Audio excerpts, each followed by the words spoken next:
Hello, welcome to the Majlis, a Central Asia podcast at Radio Free Europe, Radio Liberty. I'm Mohammed Tahir, director of the Turkmen service at Radio Free Europe.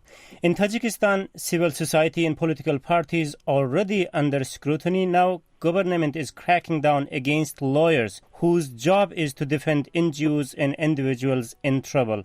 Recently, the troubling news are coming one after the other from Tajikistan. Today, we are discussing the recent wave of crackdown in the country on lawyers and what does it represent in terms of country's next move towards further isolation. To discuss the subject, I have Steve Severdlu, Human Rights Watch Central Asia researcher, who is usually based in Bishkek, but today is in California, United States. Marius Fossum, Central Asia representative of the Norwegian Helsinki Committee, who is based in Almaty. Always Bruce Pannier, editor of Kishlock Owazi, a Central Asia blog at Radio Free Europe, Radio Liberty, is joining me here in the studio. Welcome, gentlemen, to the Majlis. Thank you. In the recent report, Steve, you guys released last week, includes 7 specific cases involving lawyers who are in detention in Tajikistan. Let's briefly talk about those profiles before we jump into the broader discussion. Yes, well, thank you, Mohammed. This is an extremely important topic that doesn't get enough attention. We often talk about the crackdown on the opposition, on NGOs, but it's really impossible for civil society in any of these countries in Central Asia or in general to function without lawyers that can fulfill their profession, can go to court, and themselves not fear that they'll be put into prison for the clients that they choose. And Tajikistan has been crossing over a lot of boundaries recently, and this is just the latest one, as you mentioned. And, I think it deserves note that some of the most fearless lawyers that have been around in Tajikistan for over a decade doing really important work, taking on the cases that we know about, are really feeling the pressure and are in prison, and even those outside of prison are feeling enormous pressure.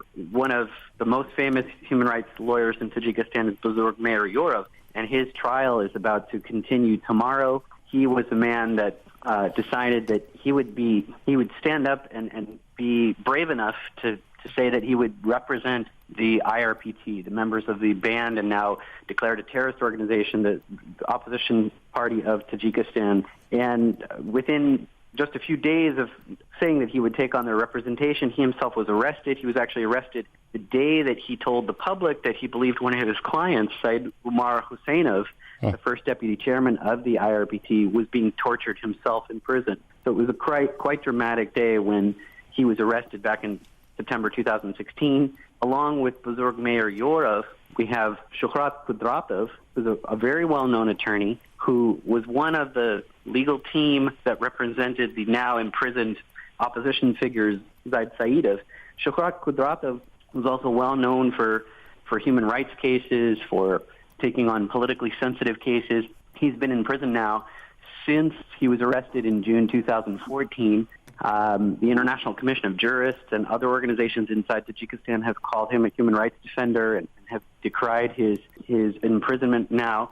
Along with him, you also have 2 other lawyers that worked with Yorov, Dilbar Dodojonova, Nuruddin Mahkamov, and then in addition to 4 imprisoned lawyers, there's actually 2 sons of another prominent attorney from Zaid Saidov's team, Firuz Tabarov and Daler Tabarov. Right. These 7 cases profiles, is there anything common about them, Marius? Well, the common thing is that all the charges appear trumped up and in retaliation for these attorneys representing the opposition. Or in the case of the Tabarovs, in retaliation for their father representing opposition figure Zaid Saidov. The fact that the lawyers are facing these charges, what does it indicate? Lawyers are getting active or regime is expanding its pressure? Bruce, how to read this? I think the Tajik government just doesn't want any resistance to these court cases at all. It's very unfortunate because we already know that if you're arrested and charged with a crime, especially if you've run afoul of the authorities in some way, although the Constitution might say that you're innocent until proven guilty, actually pretty much the opposite is the truth. In the eyes of the Tajik courts and legal system, chances are you are guilty, and you have to try to prove that you're innocent.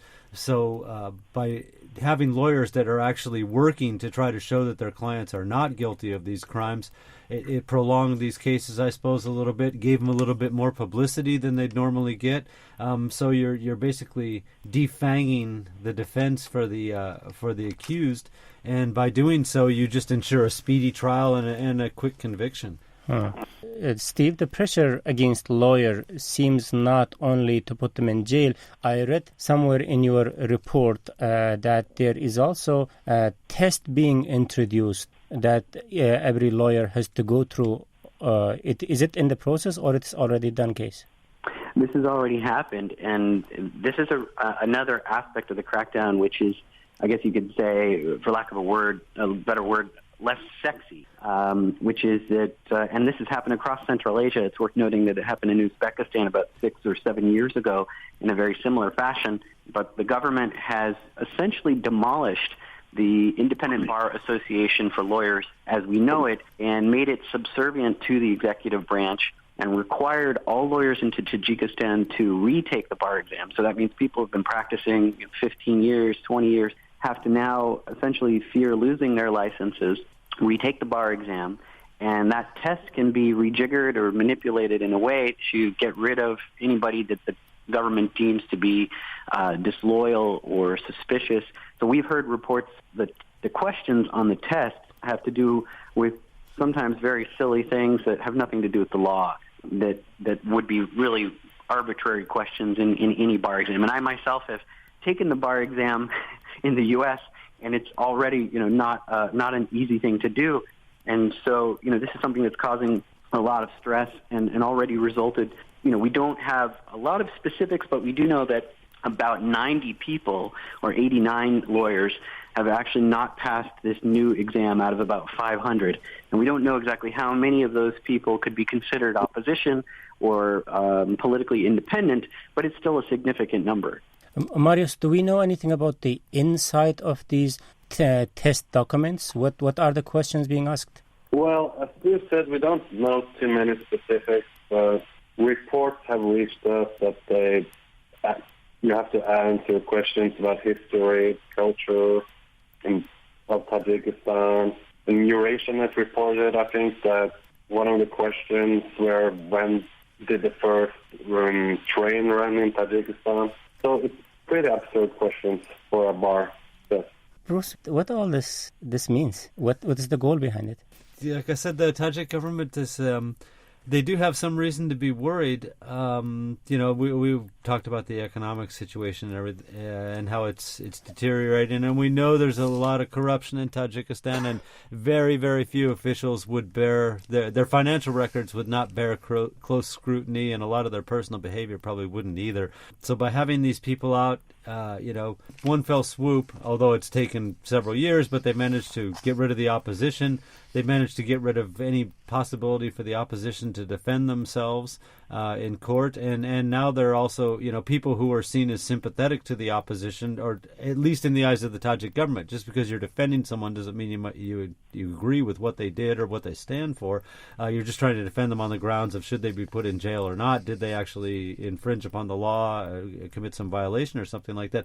And now the authorities were to deprive opposition figures and government critics of even having the benefit of fair legal representation. So from now on, whatever the Tajik government says is the truth is going to be not beyond dispute, but you'd have to be a very brave individual to try to come forward and say that's not what's happening, or I disagree with your version of events, because you know that you could be thrown in jail, and you're probably going to have a government-appointed attorney who's not going to have a lot of interest in energetically defending their rights. And then we end up with a case like a situation like Turkmenistan's been for years, where the government-provided attorney comes in and starts out the court session by saying, it's a disgrace for me to have to defend this wretched person over here, but I'm required to come in and say something on their behalf. So. Right. Can I just add to that seconding what Bruce just said, that the implications of this for the rights of Tajik citizens are very great. One of the people that we mentioned in our report, at the end of our report, who luckily is not in prison but is under a lot of pressure, is someone I consider to be also one of Tajikistan's most fearless human rights defenders. Her name is Faizin Wahidova. She's been around for years as a fearless attorney and public commentator on all kinds of issues. One of the cases that she took on about a year ago or about 2 years ago was the case of the detained PhD student that we all remember, Alexander Sadikov, who was arrested simply for doing research about conflict in Gorno-Badakhshan. She took on his case when nobody would, and within a few days, he was moved from detention into house arrest. She had also earlier taken on the representation, if you remember this case, of a BBC reporter in northern Tajikistan, an Uzbek reporter who was also accused of extremism on trumped-up charges and was being tortured for several days until she forced the world to pay attention to this case, and was the reason, I think, that the government and the authorities had to stop torturing him and eventually let him go. And to have her under pressure and intimidated means that countless other citizens are now in harm's way. Steve, thank you very much. Let's take a short break here. When we come back, we will discuss why regime is doing what it is doing against lawyers these days.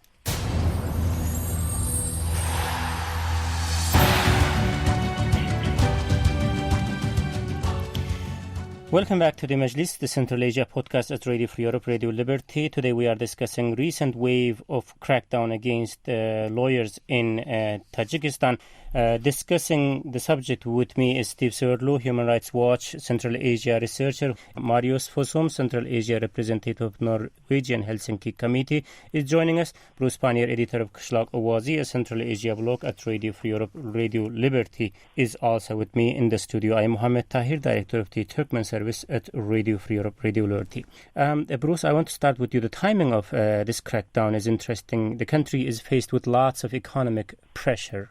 And again, to be able to overcome with this pressure, Tajik government authorities needs help from the economic powers, institutions that are usually based in the West, where values such as human rights are an important subject. How do you read the timing? Well, certainly it plays a big role in it. I mean, we shouldn't be so confused to think that this all started because of the economic problems, because we know, like Zaid Saidov's case, for instance, it dates back a couple of years. The government has been slowly preparing doing the groundwork for what's happening now.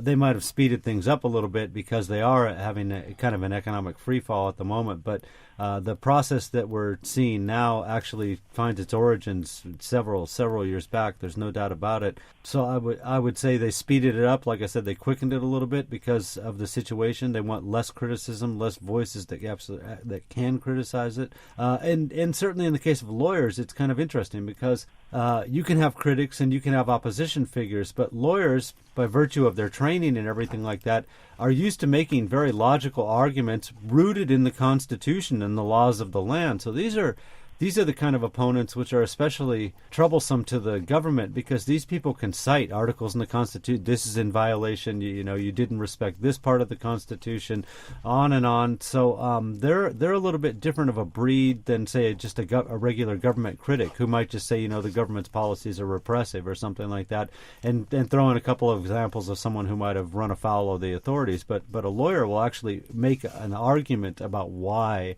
this is wrong. So it's not just a question of getting rid of critical voices. It's a question of getting rid of someone who can debate the law of the country against the government officials. And let's face it, a lot of government officials are probably not well versed in the law themselves. So this puts them in an awkward place.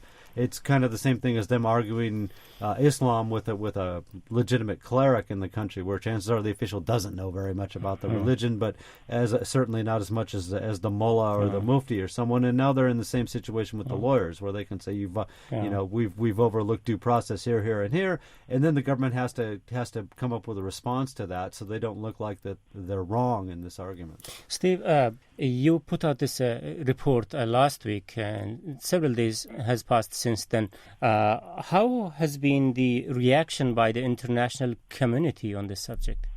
Well, we timed this report to actually come out just before Tajikistan's human rights record came up for discussion in Geneva at the UN Human Rights Council.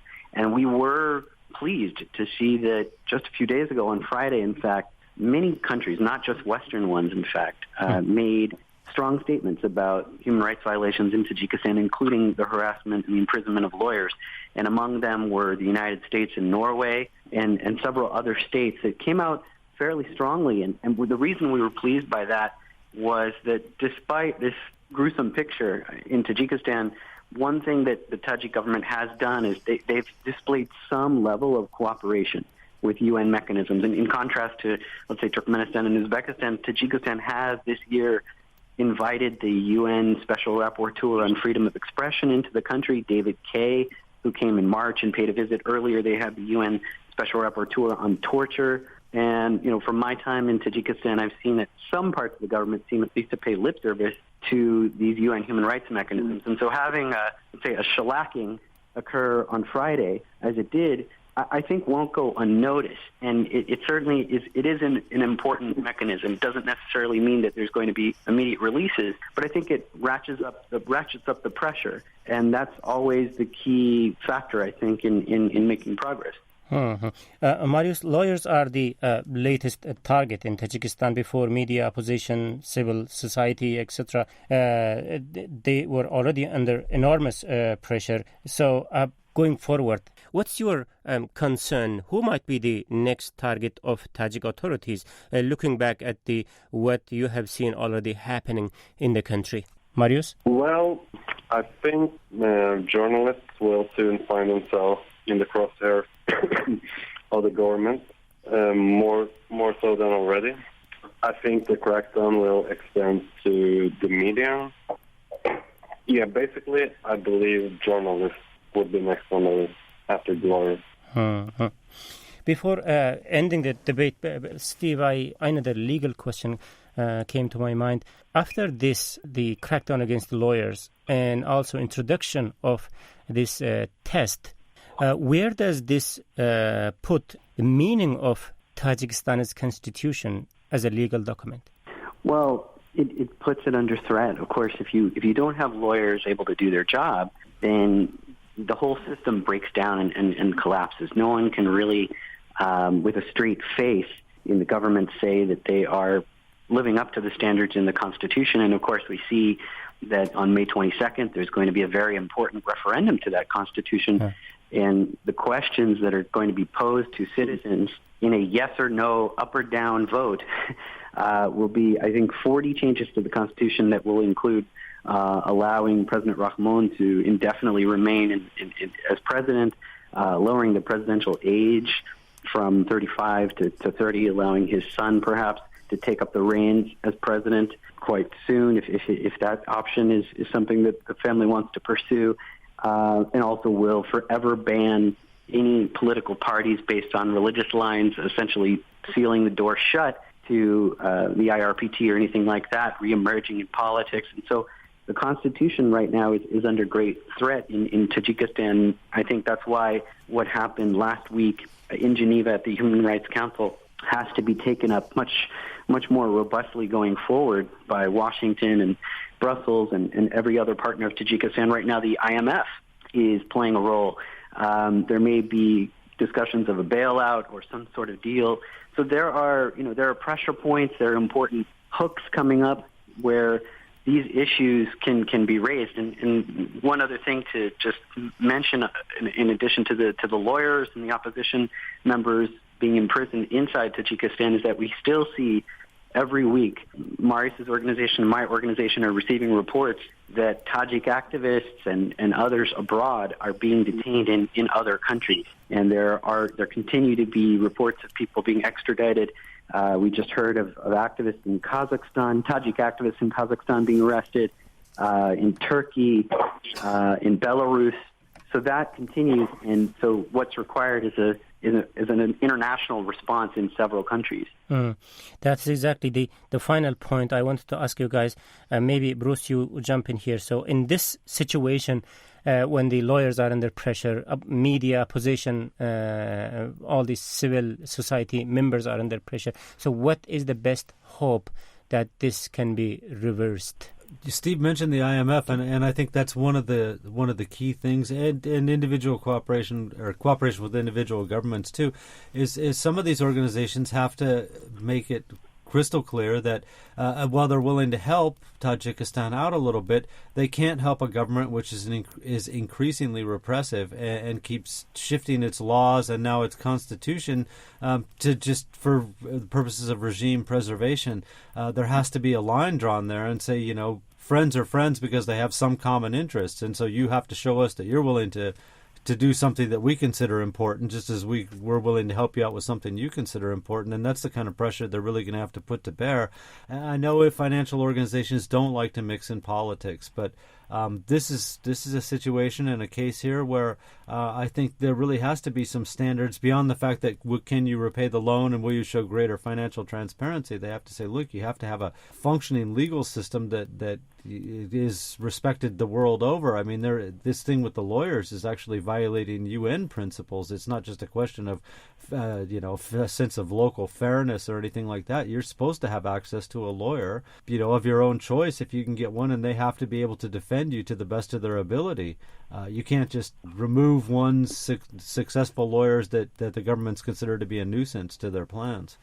Last point, Marius. What are the available options for the international community to enforce, change, or influence the Tajik authorities to step back? And also, based on your own experience with the international community, do you think that they are open to use such tool to put pressure on Tajik authorities? I believe the adequate response from the international community now to Dushanbe's abysmal human rights record has to be some kind of sanctions. State actors tend to pursue and prefer quiet diplomacy and dialogue, and no one is opposed to that per se. I believe those can be good tools, but quiet diplomacy is not a purpose in and of itself, but a means to an end. And if we look at Tajikistan, our human rights situation has steadily worsened during recent years. It becomes pretty evident that quiet diplomacy, dialogue, and even public criticism have had little to no effect on the current situation. So that is why I believe the time has come to introduce sanctions. There could be targeted sanctions against key government officials complicit in gross human rights violations. We're talking about asset freezes and visa bans, etc.